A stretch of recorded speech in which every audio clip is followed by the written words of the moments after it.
Pourquoi est-ce qu'il risque un licenciement le 4 septembre? Parce que derrière les accidents du travail sont tombés un courrier où il est écrit qu'il est convoqué le 4 septembre pour une radiation des cadres envisagée. Alors même que pendant 2 mois, il ne s'est rien passé. Alors même que Laurent et nous tous présents, nous toutes présents, nous n'avons rien à nous reprocher. Encore une fois, c'est ce que je disais en déclaration, ce qui est insupportable pour la direction, qu'elle soit régionale ou locale, c'est que toutes et tous, tous les cheminots, nous sommes fiers et nous nous battons depuis le début et nous ne faiblissons pas.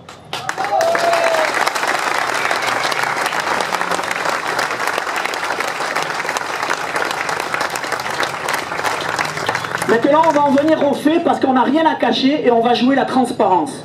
Quand Laurent a reçu son courrier à la maison, en recommandé avec accusé de réception, il est tombé de la chaise. Parce que là, il se demandait, mais qu'est-ce qui se passe? Je n'ai rien à me reprocher et on me raconte des faits, on me raconte des balivernes, on m'attaque sur une mascarade. On lui reproche à 15h30, le vendredi 22 juin, d'avoir attrapé un cadre, de l'avoir ceinturé et de l'avoir déplacé sur plusieurs mètres. On vous refait le scénario là quand même. Il y avait 4 cadres, il y avait 27 policiers, il y avait un huissier, il y avait un commandant de police, il y avait un cadre d'astreinte, et soi-disant la plus haute cadre présente sur le quai s'est fait secouer, s'est fait déplacer, s'est fait ceinturer, mais elle ne dit rien. Elle ne va pas voir les huissiers, elle ne va pas voir le commandant de police, elle ne va pas voir les policiers, elle ne va pas voir les autres cadres. On a discuté avec cette cadre toute la journée.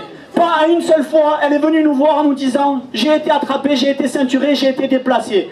Pas une seule fois, on l'a senti déstabilisé. Pas une seule fois, on l'a senti menacé. Pas une seule fois, on l'a senti troublé physiquement ou psychologiquement. On a des photos d'elle à 16h11, à 16h17, à 16h30, soit 1 heure après ce qu'elle déclare, être en train de discuter tranquillement, être en train de déambuler sur le quai. Clairement, le dossier est vide. Clairement, Laurent n'a rien à se reprocher. Et clairement, la direction, pendant 1 mois, a essayé de travailler un dossier et a essayé de nous attaquer. Cette attaque-là, c'est directement le directeur de région et il pourra nous entendre parce que je sais qu'il y a des cadres qui traînent par ici et qui feront tout remonter. C'est lui qui est responsable parce que quand il a fait une intervention le 28 juin en gare de Limoges, déjà ce jour-là, il prévenait les gens du Pays Basque, je vais me les faire. Les gens du Pays Basque, ils ne resteront pas tranquilles pendant les grèves. Et ça, c'est la réalité. Et là encore, si on vous le dit, c'est parce qu'on a une vidéo de plus de 20 minutes où M. Bru a la bave aux lèvres et où M. Bru a la colère et la haine des cheminots du Pays Basque.